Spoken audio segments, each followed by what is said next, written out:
tell me guys, what have you guys been up to, man, for the last 1 year? I mean, like, yes, still hacking around, right?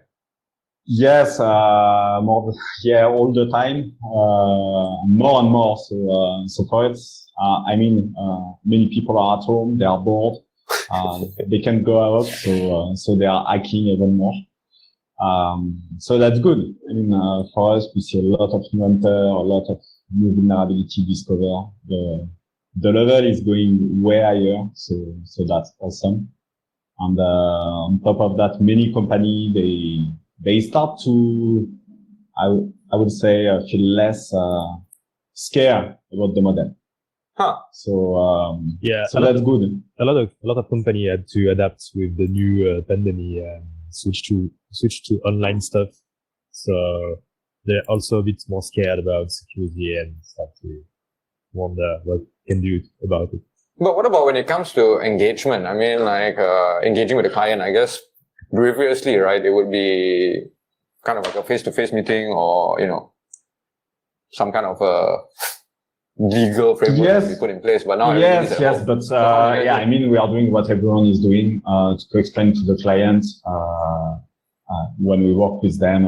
We are doing it not over Zoom, but we have other way to communicate and secure Zoom. Type of secure communication channel. But they adapt. And the good thing is they are launching a lot of new apps. Because even many business, which were, honestly, we didn't suspect them that to move to bug bounty or things like that, but they were more, I would say, old school. Yeah. And from the next day, they shift and they say, oh, we build this app. And no, we are agile. We want to release code every week, so we can do a pen test. We are agile, yeah. I've heard that one. So that's very cool. We also are having like some company, I would say the way we work, most of the company, they were a bit shy of going public, like doing public bug bounty. But on the next 2 weeks, we will launch 2 huge public bug bounty with the Asian company. Okay. So yeah. Can you see on Twitter tell us about it? It will be huge. Or not yet? I can say the name before next week. Okay. Embargo. Yes. No, because everyone will start hacking then. Oh yeah, that's true. We're trying to get the bug idea, right? So we can tell that. But it's very good. And on top of that, something that changed quite a lot in the past, I would say 6-8 months. It's really about vulnerability disclosure.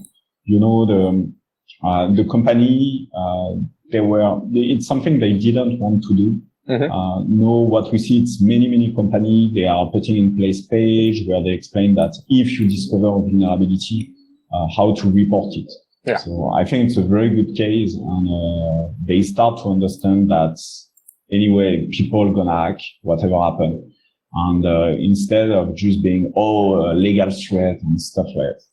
It's way better to tell people, okay, if you find something, just let us know what's the vulnerability.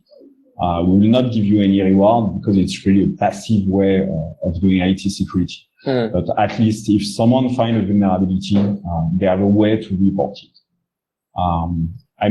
When I would say I was way younger and I was still doing a lot of hacking, how many times you discover a vulnerability on a website you are using and you don't know what to do, basically. You find something, you are like, okay, if I report, will I be prosecuted? What will happen? So basically you don't do anything and you keep the vulnerability for you. But today, this is something that companies are really understanding. They say, okay, it's really not open, do whatever you want. But if guys are finding vulnerability in good faith, they are happy to accept it and to fix it and to work with people. I think it's a huge change for even 2 years ago. Yeah, because I think most bug hunters are always worried about the legal ramifications. Because, different countries have different laws, right? Like, it might be okay in that country, but where you live, like, for example, we know hackers who are from Tunisia, and the law there is very different from France, right? So there's always a concern that if they disclose something, when the company presses charges, they could get into some serious trouble. Yes, and that's why it's important, because anyway, all companies have vulnerabilities. We have vulnerabilities everywhere. People are developing more and more applications. So at some point, it's really, what do you want? You don't want to be aware about them, or you want people to give it to you. So no, it's really, I think it's really shifting. So for us, it's very, very interesting. At the same time, for example, to know how to report, we build some tools for the community. Mm-hmm. And because I would say we had quite a lot of, not quite a lot of time, but BitK, Lucas he's doing an amazing job because he's hacking all the time. Every time there is a need or something, he's building a tool. And I think it's a good way to share with the community. And that's why I bring him, because I could explain the tools, but I mean, most of them he built them. So, and really, he built awesome tools. And yeah, I think it was like, Luca, if you want to share. I can show you a short show us what we've done. Show us, brother. Yeah. Let's share the screen. You got permission, I think, right? Yeah, you're sharing. Yeah, perfect. Okay, so we got a small web page on GitHub with all our open source projects designed for hackers. Mm-hmm. So here is the short summary. The first one is Punfox. When you do bug bounty or pen testing, usually you want to test with different profile on an application. You have, like, for example, one user and another one, and you can check that they're both isolated, or if you want to check the different level of privileges. But when you do this in burp, it's very difficult to know which request is made with which profile. Mm-hmm. And with Punfox, you can create a containers tab. So each tab will get one color, and each color will get its own cookie jar. Yep. And after that, it will be reflected in your That's cool, man. proxy, so you know exactly what you are doing. That's damn cool, bro. It's really simple, but it's so useful. Yeah, I can see how that could be definitely useful, man. To fuzz two different users like that. and color code it. Yeah, that's amazing, bro. Yeah, it's the idea is not from me. It's from NCC Group. They did something like that for Chrome, but I don't like Chrome. I prefer Firefox, so I had to do it myself. Next one is YesWeBurp. Yeah, YesWeBurp is every time I do bug bounty with YesWeHack, I got a problem. I'm a bit lazy, and filling up the scope for each program take a lot of time. And if I want to hack on different scope and change back and forth, it can be a bit tedious. So I built a small add-on that automatically connects to YesWeHack with your accounts, fetch all the programs and display them in a new tab. And you can automatically, not automatically, but you can choose a program, choose a scope, and decide what you want to add to the burp configuration. So your burp is configured in basically 2 or 3 quick clicks. Cool. And if the program asks you to put like some special headers or stuff like that, we will also offer you will be able to do it. But yeah, no other bounty platform they try to do the same, but it's not as cool as our ESP. Yeah, on HackerOne you can download the configuration, but here you don't have to download it. Everything's done for you. Amazing. Next one is information I will talk about later, but we also got VDP Finder. It's a small add-on that will just show you on any website if there is a VDP, either on YesWeHack or any other bug bounty platform, or at least a VDP we know about, or the bounty. So it's a quick way to know, I'm on a website, I saw something weird, and I can check quickly if there is like a bug bounty and jump to it if there is one. For example, on GitHub, I got some links and I can check automatically the security.txt. Cool. And it's simple tool just to know where you are. We also got some nice blog posts about how to configure your burp UBOP with a lot of add-ons. Recommend you to check it. And also the Hack Pack, it's a compilation of hacking links and blog and stuff like that you should read.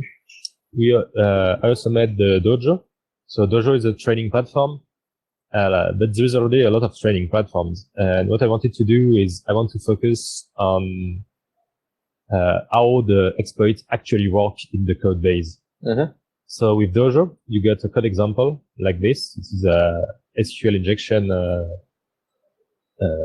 example. Yeah. So you get your query and you get your input over there. Yeah. And you can, if you try to do your injection, you will see in real time what happened in the query as you do your injection. So if I do like the basic R1, I can see like where the SQL syntax is moving and what is happening as I do the injection and how the request change. This example is very trivial because there is only one injection point and there is no modification. But if you choose another training with some filters, I can try to do an injection, but my input is heavily modified, so it's not as easy as before. I need to find another way to do some comments, for example, or stuff like that. But with this tool, you can also, if you like this challenge, but you want to do it a bit different and share it with your friend, you can just copy the challenge, enter addition mode, and here you can create your own challenge as you want.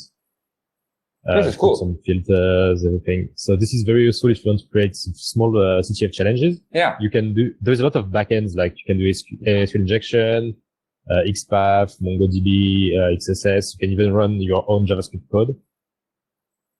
And you can share it. This is cool for two things. Sometimes you just want to share a challenge, but sometimes I got some weird exploitation and I want to understand what's happening. For example, I got an injection, but I got my endpoint injected at 2 points.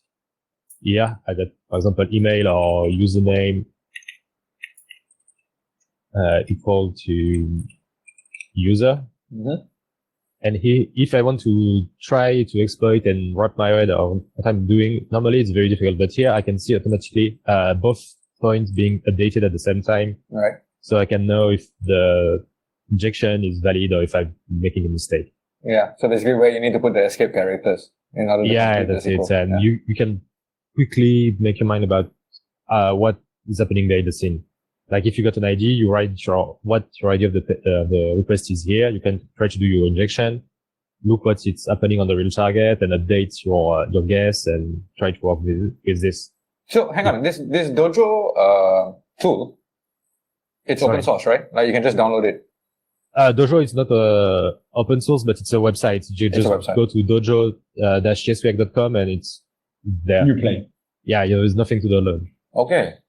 And so when you share challenges, are they public? As in, like, can people design challenges and then use that? You just need to copy the URL and you can share the challenge. Oh, that's cool, man. So it's just simple as that. The URL might be a bit too long for Twitter, but you can use some shortener. Yeah, you just get a URL shortener, man. And the last one is Plume Machine. There is XSS tool also. This one is totally crazy. It's frameworks for writing XSS. Because usually we always write the same kind of XSS for every target. Like we want to get some CRF, some token, use the token to do a post request somewhere else. And it's always the same thing, but you get always stuck because, this time you are injecting in a script tag, or this time it's in an event tag and I need to escape it. Sometimes I need to URL encode it, HTML filter, and there is some WAF on top of that. And so you cannot really reuse your old payload and you need to build something from scratch every time. And because I had this problem, I wanted to create a lib that will do this for me. So with this lib, it's split in two main parts. The first one is a payload builder. So you can create a payload with functional kind of syntax. Yeah. For example, here I create a new payload. I say, I want to add an exfiltrator. An exfiltrator is a small function that will take care of getting some data from the victim and sending back to me. Mm-hmm. Yeah, there is a bunch of exfiltrator available with the lib. Here I exfiltrate with post message, but this is not the point. After that, I do some computation on my payload. For example, here I want to get the document.cookie. I want to exfiltrate it. Next, I want to fetch the DOM on /user/me, do a query selection, and exfiltrate it. And I can take this payload, and after that, I put it in a wrapper. Mm-hmm. The wrapper take the payload, and I can transform it. For example, I can do, I want this code to be like an eval dev64 inside an SVG unload inside a new frame. That's cool, man. And it will create this for you, and taking care of all the escaping is done properly. But what is nice is if I want to reuse, if I find another XSS on the same target, I can just change the payload and keep the wrapper, and I can just change each part separately. And also I can change the exfiltrator. For example, here I am exfiltrating with simple post message. But post message is just for testing because it's in a real condition. I don't want to exfiltrate in the same browser. But I can just change it with, like, for example, a post request, and I can still use the same payload as before, but change the way I'm exfiltrating data. It's not a get request anymore. It's a post request, like that. If you want to look more with it, there is a full documentation with example for every function and more example of all we can do. There is a bunch of already built-in function. Very cool. This is Python, right? All you want with this. And our last tool for today is Push Machine. And Push Machine is an easy way to self-host your pooling server. This is the V1, but the V2 will be released very, very soon, like in next week or in 2 weeks. And I will give you a short preview. All right. So the idea is you have this web interface on your server. Your server is running Docker. And all your process will be run inside Docker. And here you have like a whole management interface. So it will take care of you can see all your containers, what's running, what's exposed on the internet or not. You can also configure your DNS. You have a short summary of all your rules. You got all your DNS logs. You can do everything is basically it's like management system built in a web browser. But what is very useful is because it's built using multiple bricks that work very well together. For example, if I want to create a new container with I want a new service. I want to host it's a center, but I want it on my server because I don't trust the guy hosting it. And I can just say, okay, I want a new image, search for XSS Center. And if it's available on Docker Hub, I should find it. Okay. Oh no, this is the demo effect, but okay. let's use Metasploit. At least I know it's there. Okay, so I can just pull Metasploit. It will start recovering it, getting it. After that, I can start a container. And once my container is ready, I can just expose it on the internet. I choose a port, and I get all the domain available. And basically, it's a point-and-click adventure to build your own server. Cool, man. Yeah, it's awesome because for everything, like, I don't know, you need a connect back or you need a SSRF. You have a SSRF, but you are not sure. Honestly, okay, you can use Burp Collaborator, but it's not your own server. Yeah. So at least, or even if you want to share files or for like you are writing, you have a POC for vulnerability, and honestly, the only place that you can more or less trust to share everything is your own server. Yeah. So instead of building everything and like people like me are a bit lazy and it's taking time. You just use that.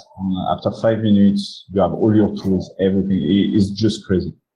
Yeah, if you need someone that made a good tool, you pull, you click, it's up on your server, and you control everything from the DNS to the SSL certificate, because it will, if, for example, if you start a new service and you put a domain name on it, Punt Machine will take care for you to put the wildcard, SSL certificate, validated with Let's Encrypt.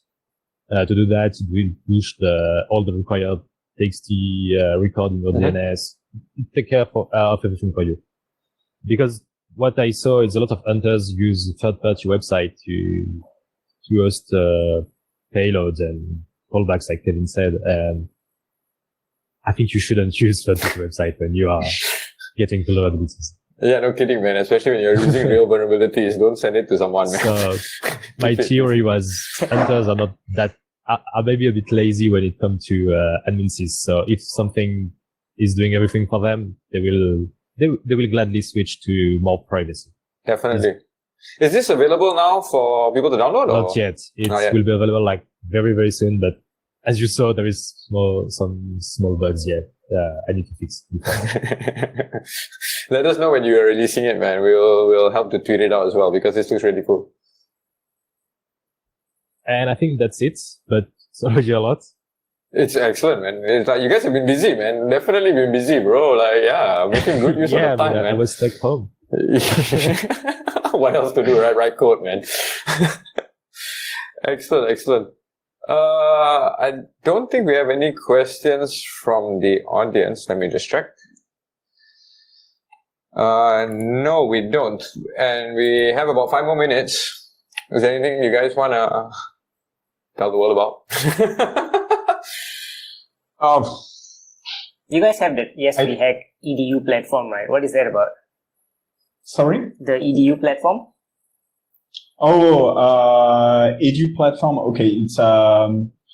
We are working, especially we launched it, for real, during when everything, locked down, at the beginning of COVID. So the idea, it's a training platform for bug bounty. So how it works, it's, you have real website with real vulnerability, but it's not like CTF. I would say where, you have the vulnerability or you have flags. You have nothing like that. It's really real website. And, we work with quite a lot. I think we have more than few thousand students who use the platform. Nice. And still, many students are now using it in IT schools. So the goal is for them to have like real websites, and we have different level of website. It's always the same, and but all the vulnerability had been fixed from level 1, from platform 1 to platform 2 to platform 3. So the platform 1, it's easy vulnerability. Second level, it's more, it had been patched, but not properly. The third one, it's super complex. So, the idea, it's because what's important when you are doing, when you are a pen tester or even when you are beginning at IT security or hacking, I would say, it's sometimes if it's too guided, you don't take the right reflex, where to look at, how to do. So it's two parts. It's a real training for the school. And then instead of having writing your report, you write your report in the bug bounty platform, which is dedicated for you, as a pen tester will do, or as a bug bounty hunter will do. So you have the exchange with the trainer, the teacher, and it puts you really in the place of a pen tester or bug hunter. So it's only open to universities, or can anyone just join from the platform? No, it's just for universities. And so if there's a university that wants to sign up for this, how do they do it? Do they have to pay for it, or? During COVID, it was free. So we make it free for everyone, but no, we need to make a living. Understandable, bro. And so yes, but honestly, we do it because honestly, it costs us a lot in terms of costing. Yeah. But it's almost a charity, I would say. We are definitely not doing that. So if there's an education institute, because, we work with the Ministry of Education in UAE, right? And I'm guessing they would be quite interested to find out more about this, or at least how they... Definitely. Okay, cool, man. I'll put you in touch with them, man. And because we work with school in France, in Singapore, and yes, we have full feedback. Nice. I mean, it's like a real thing. It changed a bit. Even if I really like CTF or many people are very good platform to hack. This one is a bit different because it's a bit more in the long run. So you can you can improve your skills on Dojo and then test as well. So, I think for us, it's very important because basically the bug bounty without the hunter, without the hacker, it's nothing. So it's very important for us to help a little bit. We can give some skills. Because even today you have so many things to learn, so many things you have access to. At least we make platform where you can try stuff. Yeah, because we always get questions from students, and they can find CTFs online, but they are not guided, right? And a lot of them don't know where to start. As in, they just want some reference to at least learn and upskill. But have it that is challenging at the same time. And most CTFs online are like, expect that you already know stuff, right? So nice, man. So I think for that, especially for students, the best is Dojo. Because instead of, I would say something which is not, the problem when you start hacking, it's especially if, let's just take a simple example, SQL injection, but we have many other type of vulnerability on Dojo.